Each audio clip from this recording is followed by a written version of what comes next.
All right, welcome into Gridiron Icon, the podcast this week. I am joined by my partner in crime, the great number 88, Mr. Preston Denard. How are we? Boy, you have to be careful with that great 88 because Come on there's now. a few good ones that have worn 88. That might be a storyline for us one day. Talk about all the great 88s, huh? There's a lot of great 88s. And by the way, sir, listen, for anybody who's following along this week, you were featured a couple times on NFL Network this last week. I Several know. shots. Several shots. Several. Yeah, the Super Bowl, Super Bowl 14, Yeah. with Vince Ferragamo, our last great guest on the show, and then Right. your celebration, and they really focus in on you against the Dallas Cowboys in that NFC Yes. head-to-head. Yes. God, what a memory. What a Yeah. memory, man. But yeah, they honed right in on you, man, as you celebrated. So you are the great 88. Okay. Michael I Irvin, accept it. Torrey Yeah. Holt. Yeah, we can talk about those guys another time. Lynn Swan, all these different Lynn guys. Swan, yeah, good point. Yeah. Good point. Well, listen, this week, you and I have been talking a lot offline, and it is time for us to address this and get your thoughts and opinions on the landscape of this little thing called college football right now. Oh, I don't even know where to begin.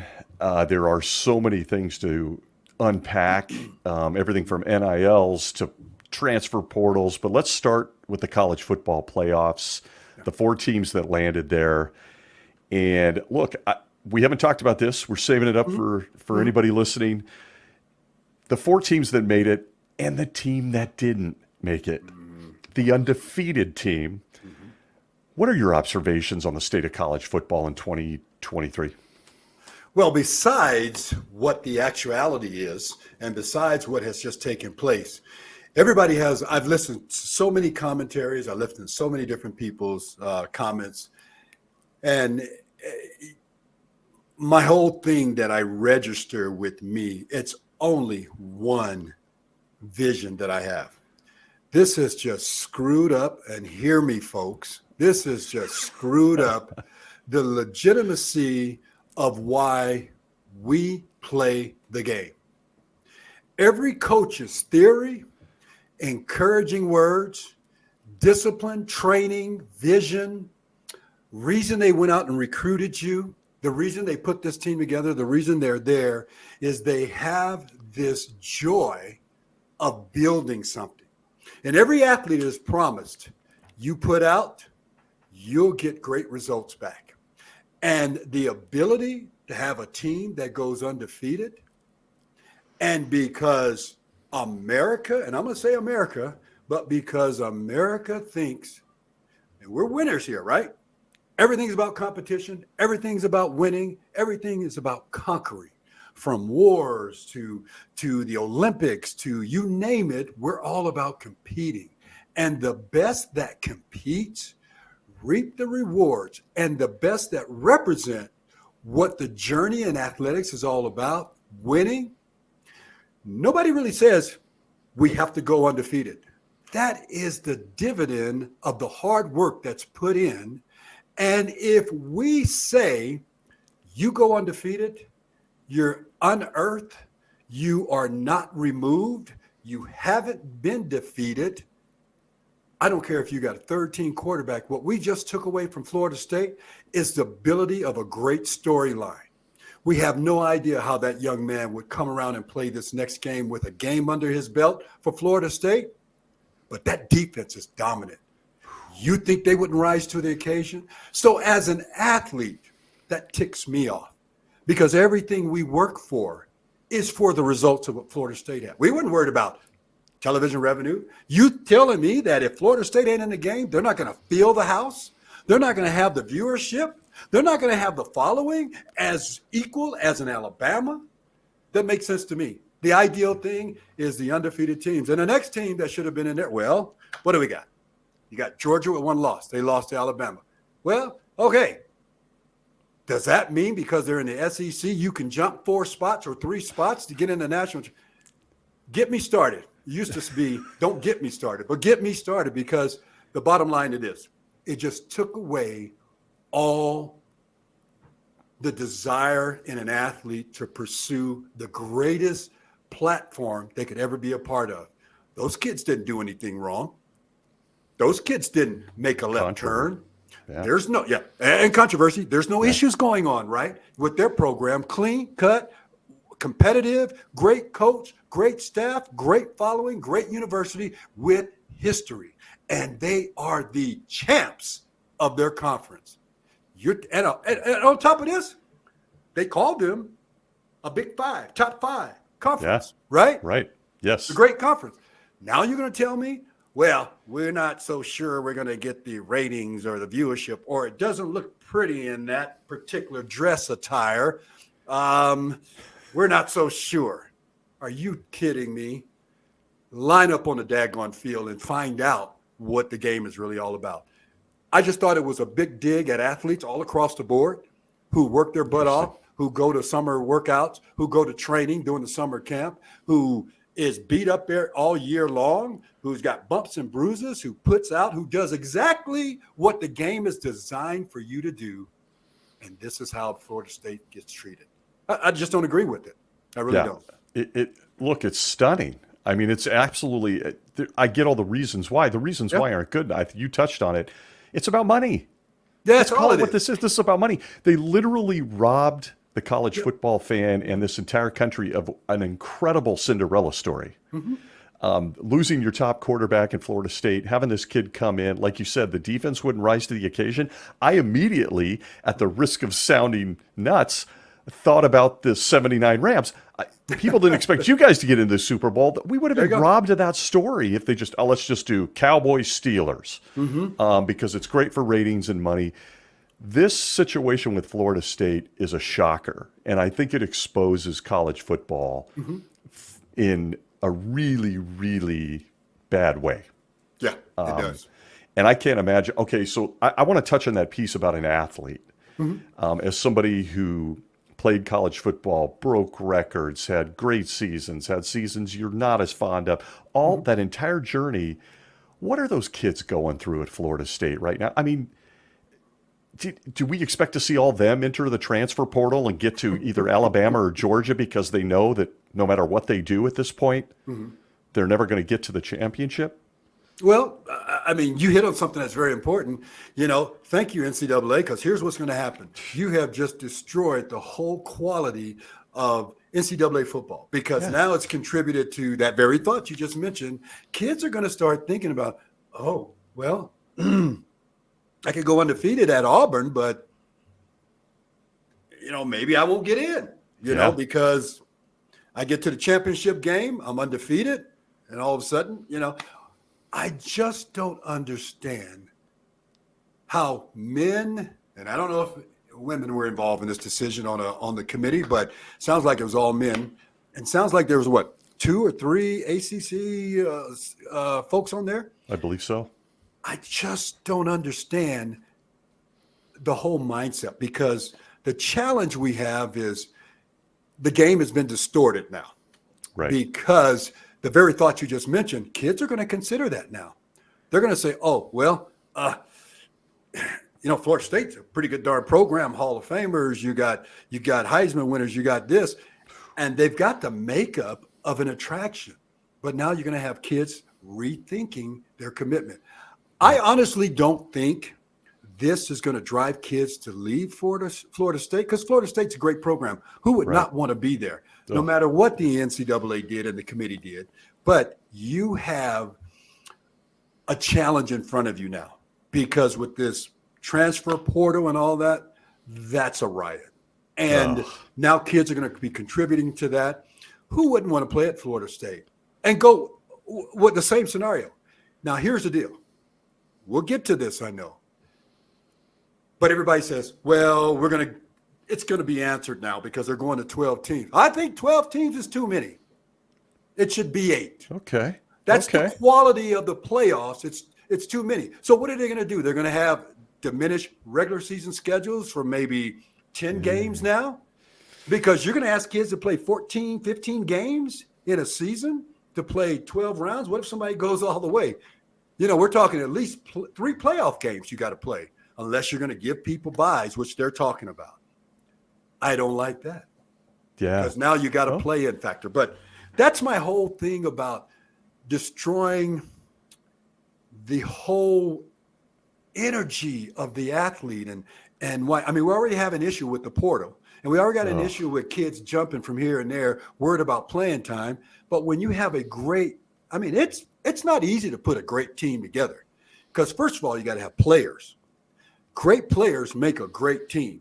And then you got to have the unity brought by the head coach in the style of their design, but you got to bring them all together. I don't know any other team that was more together than Florida State.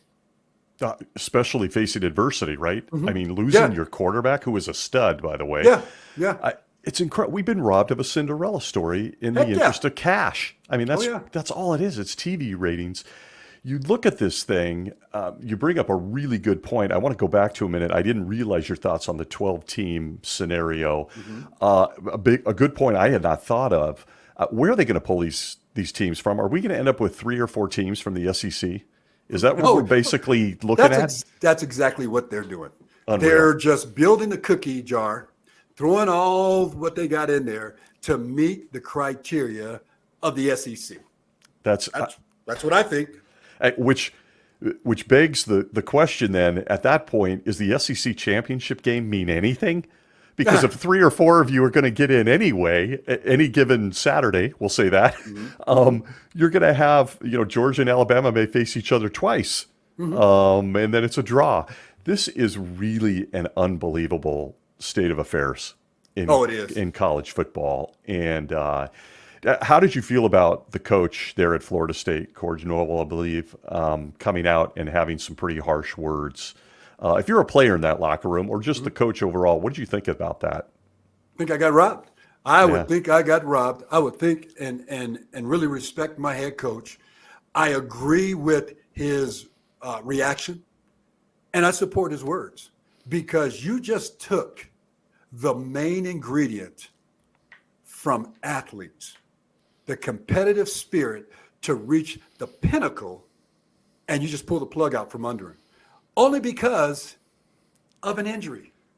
Who's not to say that defense wouldn't go into the playoffs and just tear everybody up? Yeah. And as long as your offense, the kid has only had one game. He did not even beat his team. He did not give it up on his team. He did not commit the worst thing that you could have had happen, throwing interceptions, doing all this stuff, turning the ball over, missing the snap. You didn't have that. You had a team that rallied around him. I like to see them go out the first time and try to compete, that committee, never having the chance to do it and be thrown in the big stage. How do you not know the pressure that young man had on him with an undefeated team looking at the NCAA 14 playoff opportunity? You can't imagine what the night before that game was like for that young man, and for him to step up to lead his group out there. I mean, you just took away the real component of why we compete. That's the goal. You're telling me that goal's not good enough anymore? What are we playing for? It's incredible, because we really have been robbed. Now, look, everybody's pointing last year's set of playoffs with the TCU debacle, 65 points put up on them. Mm-hmm. I understand. I don't think we're talking about being naive here. Mm-hmm.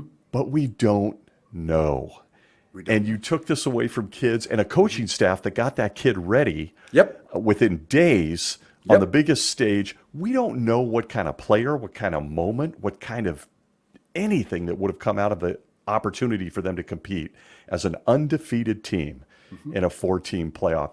I got to ask you, man, what happens if Alabama wins this thing? What's the blowback? Oof. I don't think it goes anywhere other than where we are right now. Yeah. It can't get any worse, because it's worse. Yeah. It's horrible right now. And, a lot of people would look at us and go and say, especially those who are all into the money, the television package. How do we not know that? The television packages and those carriers are not saying, hey, we got to have an attractive vehicle here. We don't know how that's going to turn out. What are they afraid of? Yeah. Another 60 to 14 game or every Saturday. I went back and I looked at some of the championship games. There's been 3 or 4 games that have been separated by 30 points or more. It's not just TCU. They're blaming TCU as the latest. But there's been other games that have been like that, 45-7 and so on and so on. Georgia was a part of one of those. And so, the whole thing is I don't think we have our head screwed on right. And we're not treating our young kids fairly because they go into summer camp with one mindset and a goal. And everything they invest in that, their heart, sweat, strength, energy, discipline, got to be a student as well, and then carve and work on your game, they're putting a heck of an investment in. And then you're going to say, boop. But that's just the nature of this beast. What is going to end up looking like? Alabama, I don't even see that as a clear road for them. No. Matter of fact, I'm going to be very upfront and say they're not making it out of the first round. Ooh, I was going to ask for prediction. Look at you. No, they ain't going nowhere. Because I'm going to tell you why. Michigan is too tough for them. Okay. Michigan has got players all over the daggone field. Yes, that defense is good. And I'm going to tell you something else. McCarthy is going to tear that behind up in the secondary. I love it. I'm just saying, you ask for it, you're going to get it. Now, could I be wrong? Yeah, Michigan can go out there and do an egg drop, okay, and not come ready to play and not play ball. I don't think Harbaugh is going to allow that to happen, but I don't think Alabama's as good as Michigan. Now, they get an opportunity to prove me wrong, but I'm going to tell you this. They got a whole heck of a lot of proving to do because they are weak in certain areas. And if we back up a little bit, Georgia didn't really compete. They were, maybe they were worn out or something. They just didn't rise to the occasion against Alabama. How could you not? But they didn't rise to the occasion to take advantage of the opportunities they had. They didn't dominate like they normally do. Yeah. And then on top of that, obviously, Alabama came to play against Georgia. There was some incentive to play them. And they had a great opportunity to get in there. Now, Nothing to lose. They're playing well. They're playing well right now. They're gelling. I don't think they're a match for Michigan. Okay, so we got our early prediction from Preston Denard here, ladies and gentlemen. I would love that because I am absolutely hoping for a national championship game between Michigan and the team I would really like to see win it all, which is the Washington Huskies. Yeah, I'm right with you. That would be a lot of fun. Now, that is my ultimate desire of a champion. I believe they can get there to the championship game. They're going to have to go take care of business because, they got some ballers on offense. And they got receivers. A defense. Oh, my gosh. I'd love to be in that offense, man. Yeah. Come on. But they play well. They're gelling. They've been zooming it through the whole season. They're very disciplined. Special teams are outstanding. Michigan, they're just solid all the way around. They're a tough team. Yeah. And so what do? Yeah, that's where we are with things. This is Harbaugh's biggest moment. He had a big moment playing against his brother in a Super Bowl, which was a really special game in its own right. But this is really Harbaugh's moment, with a lot of people thinking he's going to the NFL, possibly the Chicago Bears next year if he could get the quarterback he wants. And they have 2 picks in the top 5. I mean, it looks pretty possible.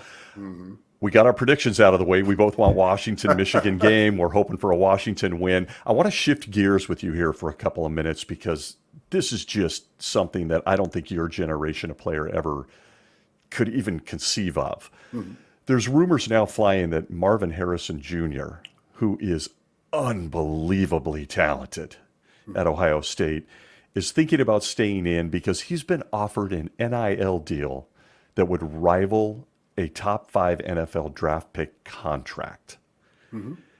What does that do for somebody like yourself that had the college experience, the NFL experience, when you're seeing these kids having to face decisions that are like, I could stay at school and have some fun, get a degree, and be a multi-millionaire, as opposed to going to the NFL? Preston, what is your generation looking at this and doing? Man, I'm just... the kids, there's a long response to that, but I'm going to give you the very short version.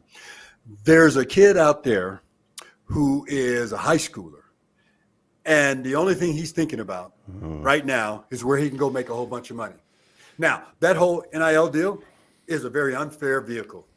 Yeah. Because now you're going to have folks don't think about this. You're going to have athletes separating themselves from their teammate. emotionally, internally.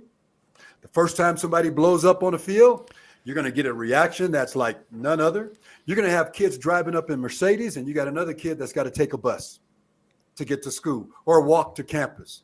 You have allowed our athletes to be abused, misused, and subjected to everything outside of the beauty that one person can make. Okay, think about this. You threw that out about Marvin. He can make a whole bunch of money. Doesn't matter what he does. If he wants to stay in college, he's having a good time in college. He gets hurt, he got money, right? Right. He ain't got no problem with that. Now, I don't know what the stipulations are through some of these agreements and contracts through the NIL, but I'm assuming if he plays, he's going to make money. He gets injured, he's still going to make money. I don't think there's a contingency that's going to be based on you make this as long as you're available on the field. I don't think so, because once you do that and you just throw him on the, you're getting instant gratification and recognition because of the commercials and all of that. Now, here's my final point with all of that.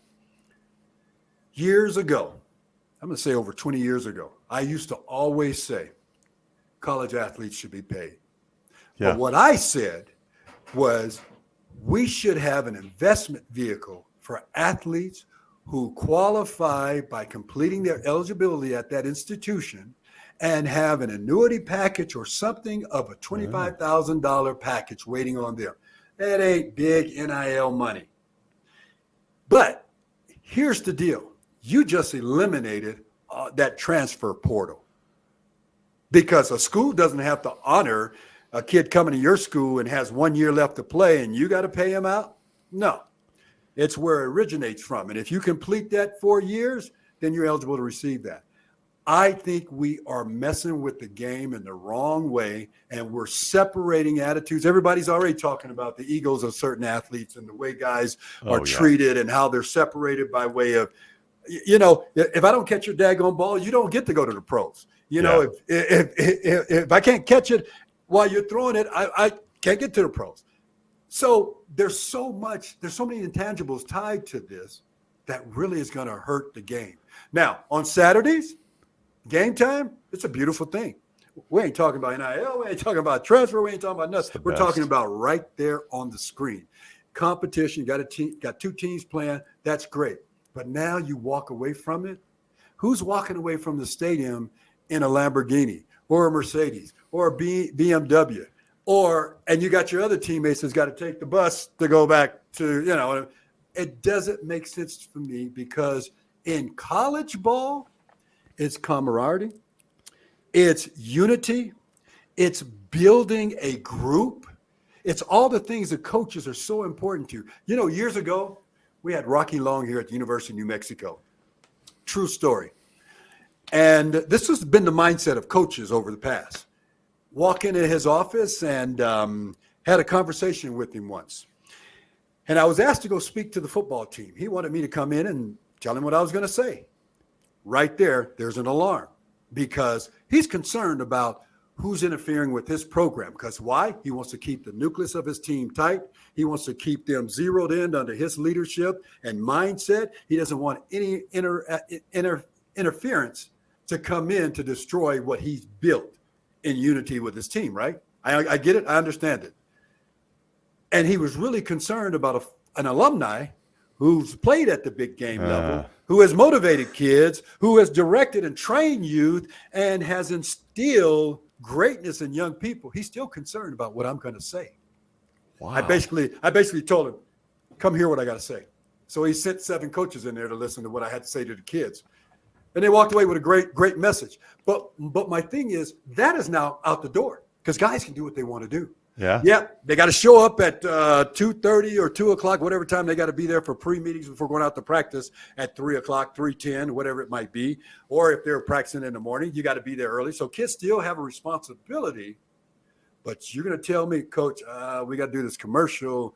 I'm going to be about 15 minutes late and blah, blah, blah. Now you're getting into some penny ante stuff and stuff that's really going to damage the spirit of the game and the unity of players. I mean, you're going to separate guys automatically. I mean, a locker room is sacred, correct? I mean, the fragility, you don't like using the word fragility, but the truth is anytime you get a group of human beings together, the dynamic is it's powerful and it's not something you can control. That's true.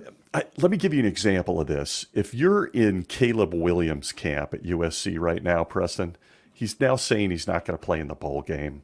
We got shots of him crying in the stands. We got shots of him sulking.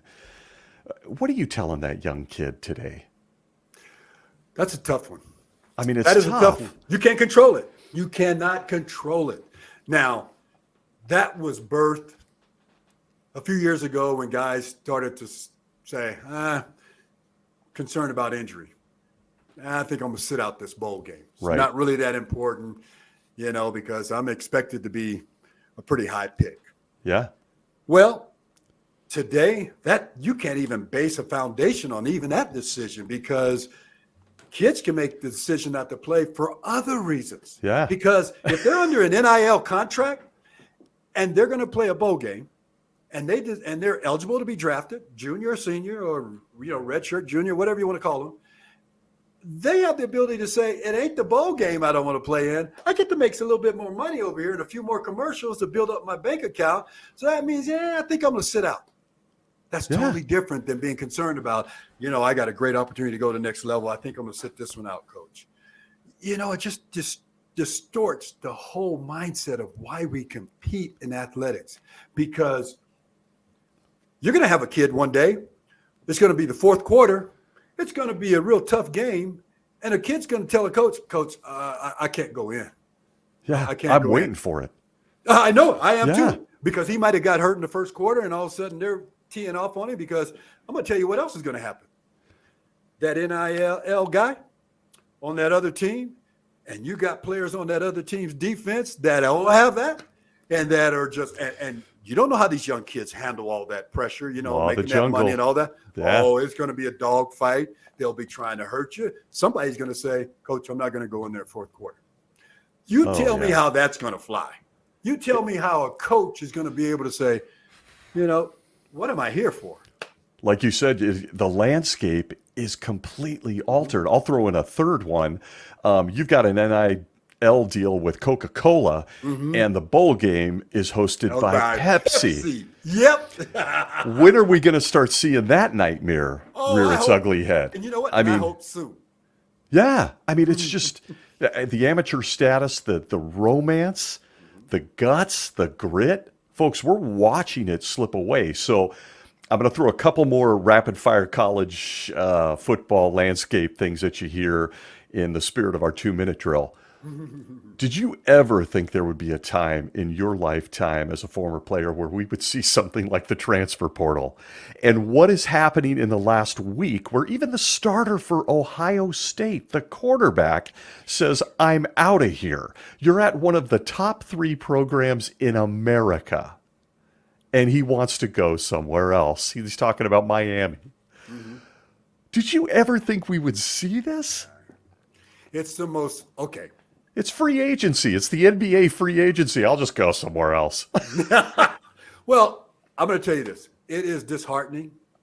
Oh, But here's the deal. Are you going to blame the kid because you gave him the opportunity? Are you going to start hating on this because you gave him the opportunity? Yeah. You created and designed this whole massive deal.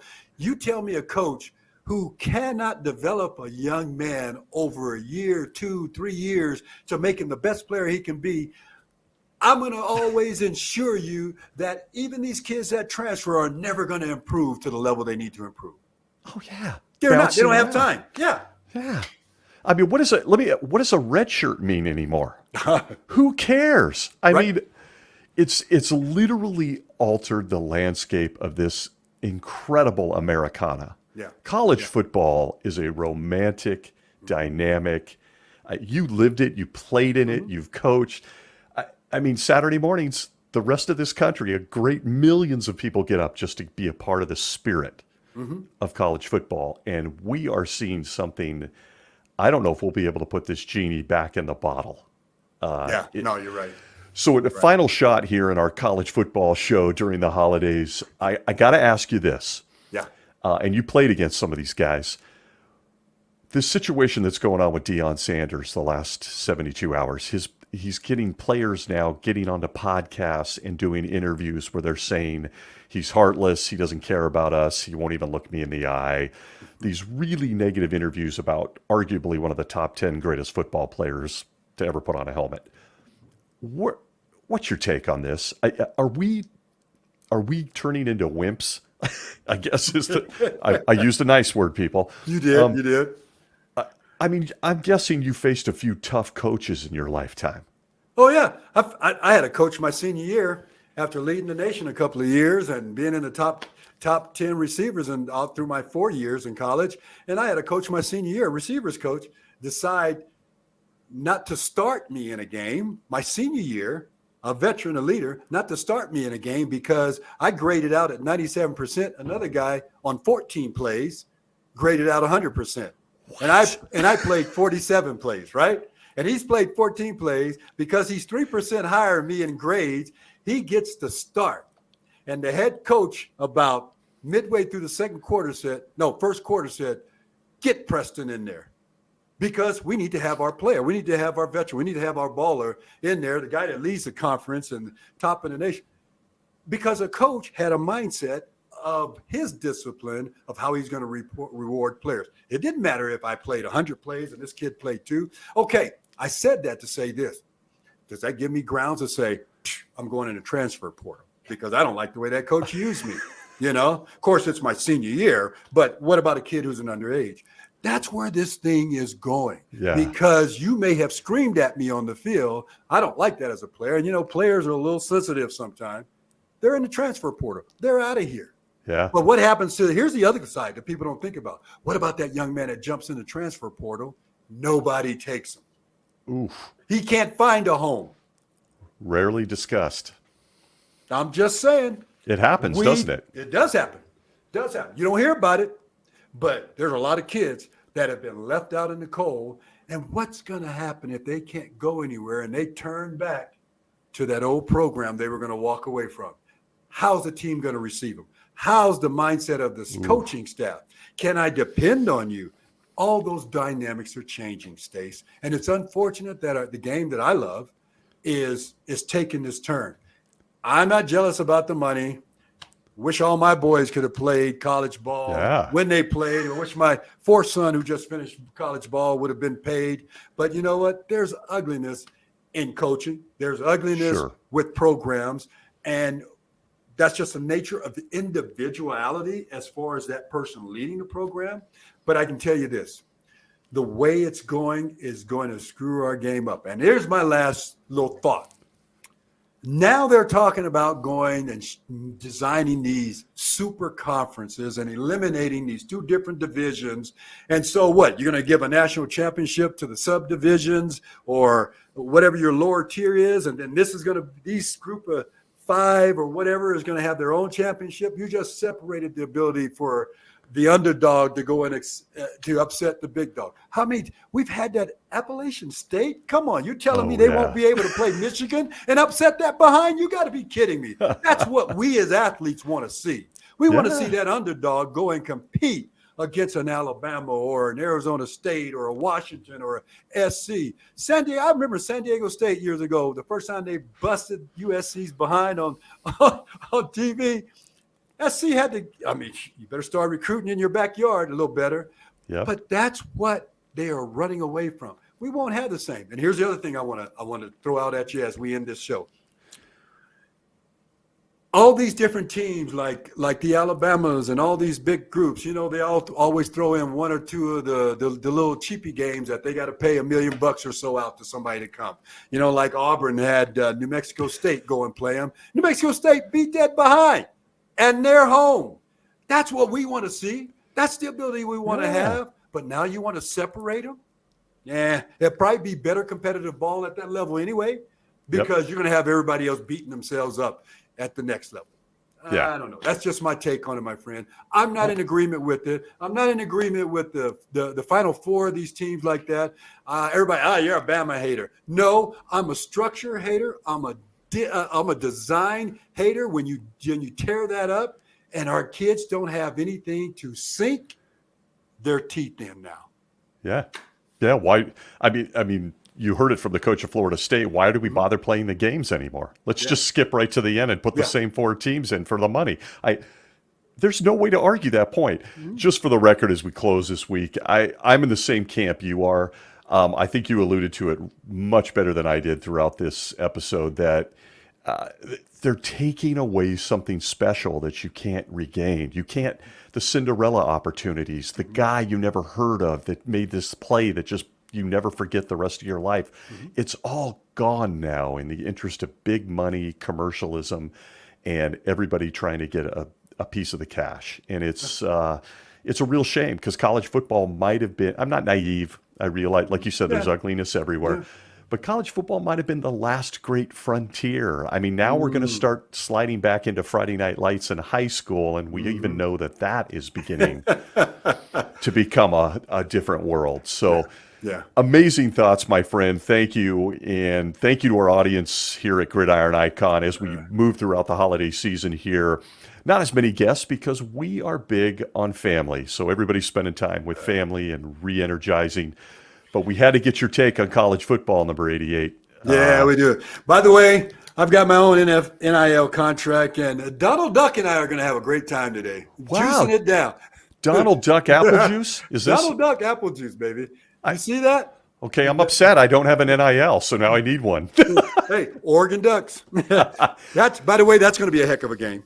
Oh, I got to tell you, I'm absolutely thrilled to hear Bo Nix is going to play. Yeah.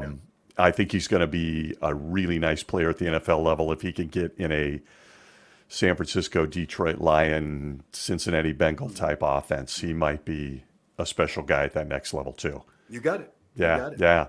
Fantastic. Thank you to all our friends that join us here on Gridiron Icon. Happy holidays, as you will be hearing from us again before the new year begins. But we appreciate you joining us on all the major podcast platforms, including YouTube. If you want to see our mugs, we appreciate you. Wherever you may be, be safe. From me and Preston Denard, we will see you next week. Happy holidays, everybody.